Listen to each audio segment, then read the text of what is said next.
அதே போல அண்ணா நகரிலே ஒரு சிறுமி பாலியல் சீண்டலுக்கு ஆளாக்கப்பட்டு நீதிமன்றம் மாநில காவல்துறை விசாரிக்கப்பட்டால் நியாயம் கிடைக்காது என்று சிபிஐ விசாரிக்க வேண்டும் என்று தீர்ப்பளிக்கப்பட்டது. அதை எதிர்த்து வெக்கங்கட்ட அரசு உச்சநீதிமன்றத்தில் மேல்முறையீடு செய்கிறது. அப்படி என்றால் கொலை குற்றவாளிகளை இந்த அரசு எப்படி பாதுகாக்குது என்பதை நாம் எண்ணி பார்க்க வேண்டும். அதே போல கள்ளக்குறிச்சியிலே கள்ளச்சாராய் அருந்தி சுமார் 68 பேர் மரணம் அடைந்தார்கள். அதற்கு ஆளுங்கட்சி சேர்ந்தவர்கள் துணை நின்ற காரணத்தினாலே ஆளுங்கட்சியில் இருக்கின்ற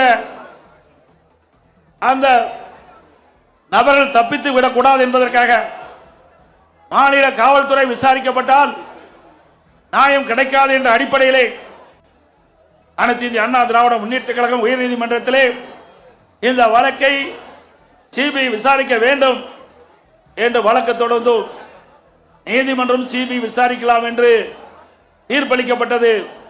ஆனால் இந்த விடியா திமுக அரசு உச்ச நீதிமன்றத்திலே மேல்முறையீடு செய்தது.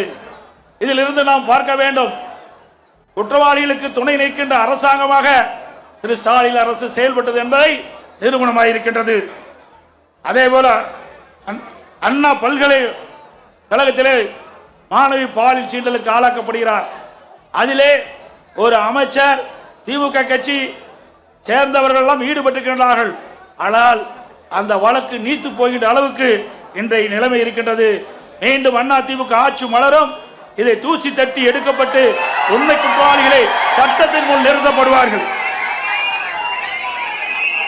அதே போல இன்றைய ஆட்சியாளர்களை தினந்தோறும் கனிம வளங்கள் கொள்ளையடிக்கப்படுகின்றன. இன்றைக்கு கரூரிலே ரவுடிகளை வைத்து ஒரு நாள் ஒன்றுக்கு 3000 லாரிகளில் மணல் அள்ளப்படுகின்றது. தினந்தோறும் 1.5 கோடி ரூபாய்க்கு கனிம வளங்கள் கொள்ளை போகின்றன. பகிரங்கமாக மணல் கடத்தப்படுகிறது. நம்முடைய முன்னாள் அமைச்சர் அருமை சகோதரன் விஜயபாஸ் அவர்கள் காவல் நிலையத்தில் புகார் கொடுக்கின்றார்.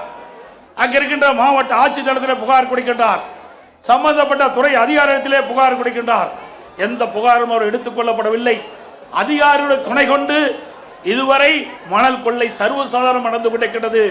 அங்கே ஒரு திமுக முன்னாள் அமைச்சர் முழுமையாக இந்த கனிம வள கொள்ளையில் ஈடுபட்டிருக்கின்றார். ஆக இப்பொழுது இருக்கின்ற அதிகாரிகள் அத்தனை பேரும் இந்த கனிம வள கொள்ளைக்கு துணை வகிக்கின்றார்கள். அனைத்து இந்திய அண்ணா திராவிட முன்னேற்ற கழக அரசு உங்களுடைய மகத்தான ஆதரவை ஆட்சி அமைந்தவுடனே இந்த கனிம வள கொள்ளையிலே யாரெல்லாம் ஈடுபட்டார்கள், யாரெல்லாம் இதற்கு துணை நின்றார்கள், அவர்கள் மீதெல்லாம் சட்ட ரீதியாக நடவடிக்கை எடுக்கப்படும் என்பதை நேரத்தில் தெரிவித்துக் கொள்கின்றேன். இன்றைக்கு நாம் பார்ப்பதெல்லாம் நாம் வைத்திருக்கின்ற பணத்தை திருடுவார்கள், இல்லது வீட்டிலே திருடர்கள் பூந்து நகையை திருடுவார்கள்.